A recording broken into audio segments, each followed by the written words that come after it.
வீட்டின் முன் முகப்பில் உயரமான மரங்கள் வளர்க்கலாமா? சிறப்பு. மரம் வைப்பது சிறப்பு, நல்லது.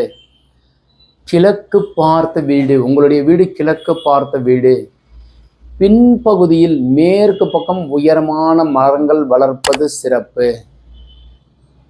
வடக்க பார்த்த வீடு, தெற்கு பகுதியில் பின்புறம் உயரமான மரங்கள் வளர்ப்பது சிறப்பு. மேற்கு பார்த்த வீடு, west facing house is the best facing house. முன்முகப்பில் ஃப்ரண்ட்லேயே நீங்கள் உயரமான மரங்கள் வளர்ப்பது சிறப்பு. தெற்கு பார்த்து சவுத் ஃபேசிங் ஹவுஸ், முன்முகப்பு ஃப்ரண்ட்லேயே நீங்கள் உயரமான மரங்கள் வளர்க்கலாம். அப்போ நீங்கள் கன்னி மூலை, தென்மேற்கு மூலை, சவுத் வெஸ்ட் கார்னரில் உயரமான மரங்கள் வளர்ப்பது நல்லது. அதில் முக்கியமாக மாமரம் கண்டிப்பாக ஒரு வீட்டில் இருந்தால் ரொம்ப சிறப்பு. அதுவும் தனசூல மூலத்தில் இருந்தால் மாமரம் இருக்கிறது ரொம்ப நல்லது. மஞ்சள், நந்தியாவட்டை, மருதாணி இவையெல்லாம் வளர்க்கிறது சிறப்பு. கொடிப்பிச்சுங்கிறது ஈசான்யத்திலே இருக்கிறது நல்லது. மஞ்சள் பூக்கிற கொடியாக வளர்றது ரொம்ப ஈசான்யத்தில் வச்சுக்கிறது சிறப்பு.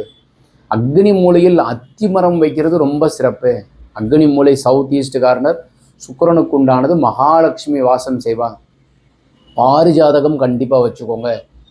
முக்கியமாக துளசி வச்சுக்கோங்க. சிறியானங்கை பெரியானங்கை வீட்டினுடைய வாயுமொழிலையும் அக்னியிலையும் இருக்கிறது நல்லது.